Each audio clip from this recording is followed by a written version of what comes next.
This video is for the Chevy Venture. What we have is a leaky rear or auxiliary heater core. It's located in the rear quarter panel on the driver's side of this vehicle. You can see on the bed of the minivan we've got coolant that's been leaking in.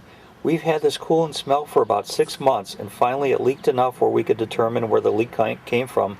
That's out of the rear quarter panel.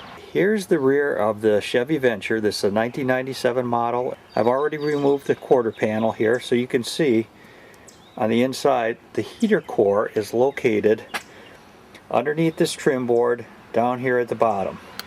This hole in here is for the accessories. If you have a small air compressor for filling up air in your tires and things like that. Behind the trim panel you have the air conditioning components, and then you have the heater core. We're going to zoom in to where the heater core is, right in this area. There's a couple of pipes coming up through the floorboards. That's where the heater hoses run all the way along the bottom of the minivan. We have to remove that piece. Here's what the replacement heater core looks like. You can see it's not real big, maybe about 8 inches square or so. So we're going to have to remove the other piece from inside of here and put the new one in. Okay, we're going to show you those steps. Okay, we've got a Torx fitting on this to remove the flange in between the old heater core and the pipes below. So we're going to have to loosen that and open it up. Okay, you can see we removed the screw, that Torx screw that's holding the flange to the inlets for the heater. Now we just have to push down on this fitting and then pull out the heater core. Sometimes the heater core has some tabs on it or it's screwed in. You may have to remove those in order to get it out, but it should come out and then we can put the new one in. Okay, here's the rear heater core now as we're pulling it out.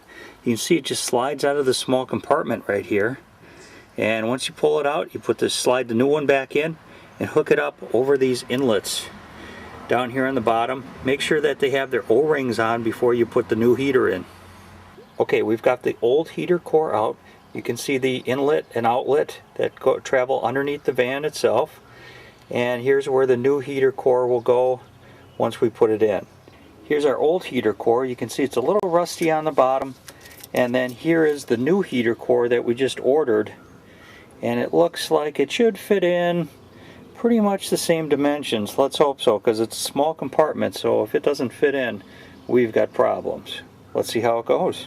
We're going to slide this new one back into that compartment and then attach it to those inlet and outlets, making sure the O-rings are good, and we'll hook it back up, reattach the Torx screw, and we should be ready to go. Make sure you align these inlet and outlet pipes onto the manifold of the heater core, or you'll probably get a leak with the O-rings not sealing correctly. So that's kind of a vital part right there.